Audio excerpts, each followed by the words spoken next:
Welcome to the Maverick Report, where we bring sports news to you. I'm Jet. And I'm Jay. The Maverick Report starts now.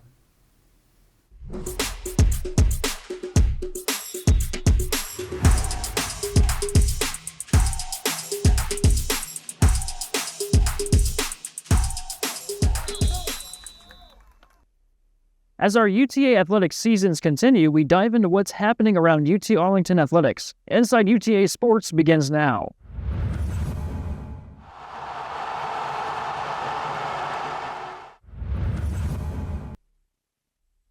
As UTA softball prepares for the spring season, the Lady Mavericks have been busy with their fall schedule. UTA softball has gotten off to a hot start. They have played McLennan Community College, Weatherford College, and most recently Temple College. The Lady Mavs have been seeing red at the plate as there have been a number of home runs to start the early fall season, and the pitching staff has done a tremendous job allowing limited runs and hits. UTA looks to build off of their 23-34 record a year ago and aims to make it deeper into the WAC tournament this year after being eliminated in the semis. Look out for sophomores Caitlin Saylor and Abby Gutierrez as players to break out in the WAC this year and potentially get some all-WAC honors. Softball continues their fall slate when they take on Northeast Texas College on October 18th and then travel to Sam Houston to take on the Bearcats the 19th. Good luck to UTA softball this fall. As volleyball continues their dominant run in WAC conference play, the Mavericks face some adversity in past games but continue their win streak. Across the street at CPC, students were being served free food at the conference home opener, and on the court, the Lady Mavs were serving up another L for their opponents. This time, it was Southern Utah who came into CPC to take on the Lady Mavs on the hardwood, and this match was never close. Led behind assist leader Molly Blank, your Mavs danced their way to a 3-1 WAC conference win. The Mavericks swept Tarleton State 3-0 to stay undefeated and atop the standings. The Mavs showcased a balanced attack to continue their dominant run behind Ford's 11 kills, Rager's 9 kills, 7 blocks, and a .471 hitting percentage, and Blank's match-high 37 assists. And defensively, with Glenn's match-high 15 digs tying with Ford. We have a lot of depth. We have a lot of versatility. We have athletes that are capable of doing lots of different things at different times. So for her to come in, I think she had 3 or 4 quick kills. And as a walking presence in the net, she made some nice plays. So, we have lots of arrows in our quiver, so to speak. Volleyball will be back home October 19th and November 1st to face against Utah Tech and Cal Baptist. After another perfect week in conference play, UTA holds firm atop the WAC conference standings at 6-0, with Grand Canyon right behind them at 5-1. The bottom teams stay put as well, with Tarleton State falling the furthest at 0-6, with Seattle and Cal Baptist with just 1 win. What needs to be done for the Mavericks to stay perfect and remain at the top of the standings? I think it's behind the leaders, Brianna Ford, Paige Rager, and Molly Blank. But I also believe that the depth needs to come through with Ava Burrows, Sophia Campo, Glenn, whoever you need in that depth. They need to come through and atop of these 6-0 standings. I do still like seeing us as the top Texas team. That's always a good thing to see, especially with Tarleton State there at the bottom. Right. I am definitely looking forward to the Grand Canyon matchup. I think next week or a couple weeks from now. Oh, yeah. Whenever they come into the CPC, I think that would be a big statement game for UTA. Absolutely. I think, looking at these numbers, you're 16-2, 6-0 in conference. UTA has proven that they have the talent to really take over this conference. You can't let anything mentally get to you. Even when you're facing Tarleton State, even when you're facing Utah Valley, you can't let your foot off the gas. You can't say, we don't have to play hard this week. I mean, we just saw Alabama versus Vanderbilt. Mm-hmm. You have to keep your pedal towards the metal, and you really have to fight hard in all games this year. Mm-hmm. I agree. Don't go away. We still have a lot more to break down and discuss, including our upcoming game segment. Additionally, we highlight a student athlete. Where did the time go? I don't know how I got here. You've done the hard part. You quit smoking. Now do the easy part and get scanned for lung cancer. If you smoked, you may still be at risk, but early detection could save your life. Talk to your doctor and learn more at savedbythescan.org. Let's take a break from all the questions and play a game of Guess the Athlete. The first athlete is a Houston Texans offensive tackle. He's gone to the Pro Bowl 4 times. Lastly, he went to University of Mississippi for college.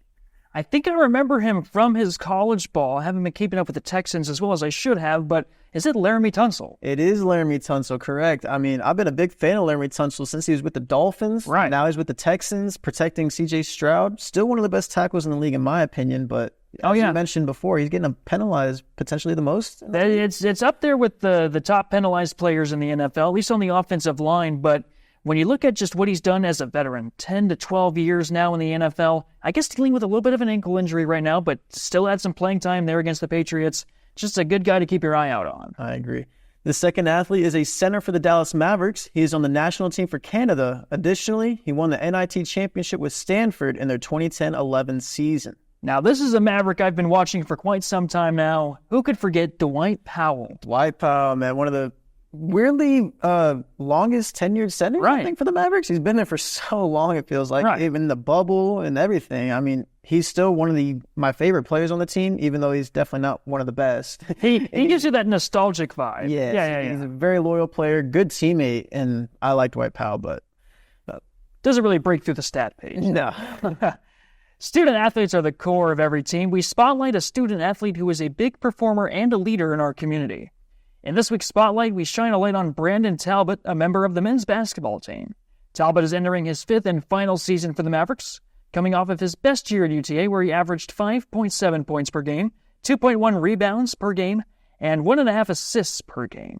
He was also UTA's second-best three-point shooter in terms of percentage, making 39% of his shots behind the arc, which was most evidenced when he hit a game-winning three-pointer against Tarleton in the WAC semifinal game last year. Brandon Talbot looks to be a leader for the Mavs team after having one of their best seasons in school history, nearly winning the WAC. Good luck to BT for his 5th and final season. From everyone a part here of the Maverick Report. Do not go away, pro sports and predictions are up next.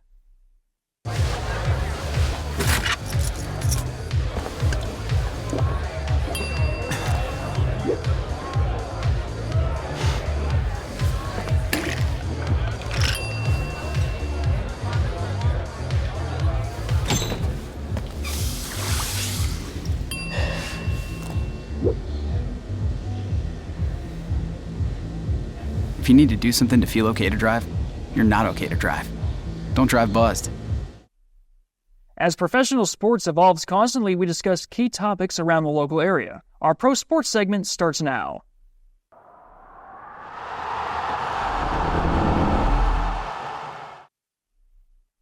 As the NHL finished the preseason and starts the regular season, how do you think the Dallas Stars will do so far? They've gotten off to a very hot start, 3-0 on the year, but I think the Stars will have the best defense in the league, and that is where it starts with Hartley and Miro Heiskanen, and then obviously Ottinger as the goalie, potentially the best goalie in the league. But I think a big problem for them is figuring out that top line significantly with Heinz, Robertson, and then who's going to be that third guy on that starting line right there.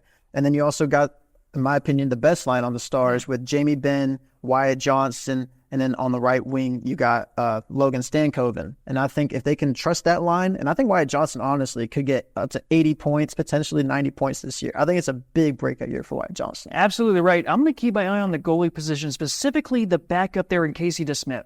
Right, last season we watched Scott Wedgwood just really struggle in a lot of games last year. I mean, probably hard to keep up with in the shadow of Jake Ottinger, but when you put those two together, they already have a combined 59 saves through 2 games, where they've shut out both opponents in those 2 games. So I think if they keep up this potential, they're going to be going a long way. And as for the Mavericks, they made many moves over the offseason to their squad. How do you think they will perform early on? I think that the Mavericks, their goal this year needs to be getting back to the finals and potentially winning the championship this year. You bring in players like Najee Marshall, Klay Thompson, Dinwiddie, Grimes. Those are going to be players to potentially fill in spots from Josh Green leaving, Derrick Jones Jr. leaving. So definitely some defense leaving for the Mavs, which I think will be the biggest test early on to figure out who's going to replace those 2 players defensively. Specifically, I think Najee Marshall will replace Derrick Jones Jr., and then Josh Green's replacement will be either Dinwiddie or Grimes, and they're both not the best defensively, so I think defense will be a big impact early on for the Mavericks. I think you're exactly right. On paper, the Mavs are going to look like one of the best three-point shooting teams.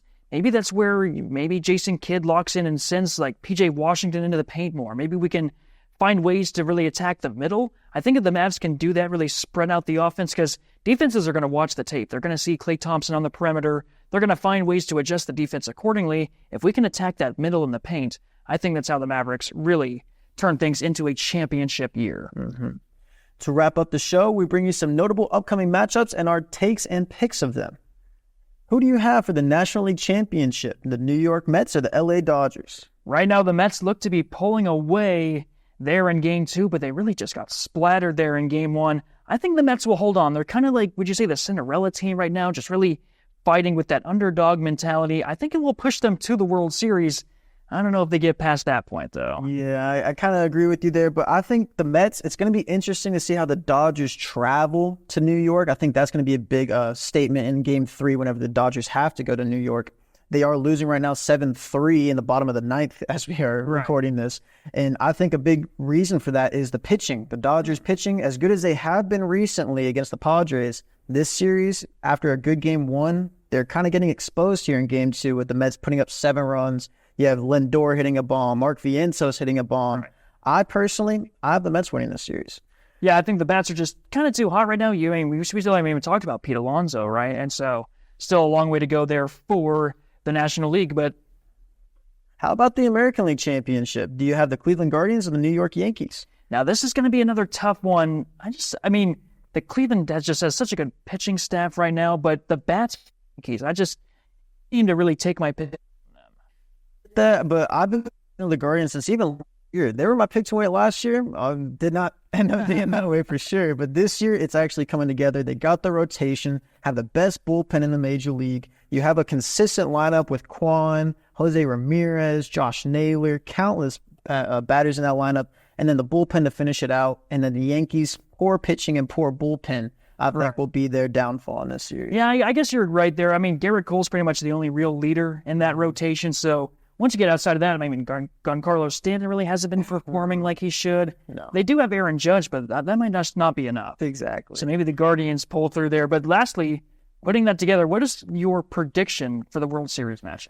Well, since I have the Mets and the Guardians moving on, I have the Guardians. I think that they just have the best bullpen in the major league. And when you have the best bullpen in the major league, specifically in the postseason, you win the championship because you need the most guys in that rotation and bullpen to get good innings, put up zeros, and I think the Guardians, with that bullpen and then with some key stars in their lineup, will win the World Series.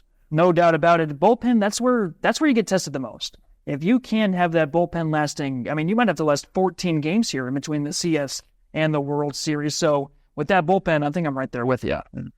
That's all we have for this edition of the Maverick Report.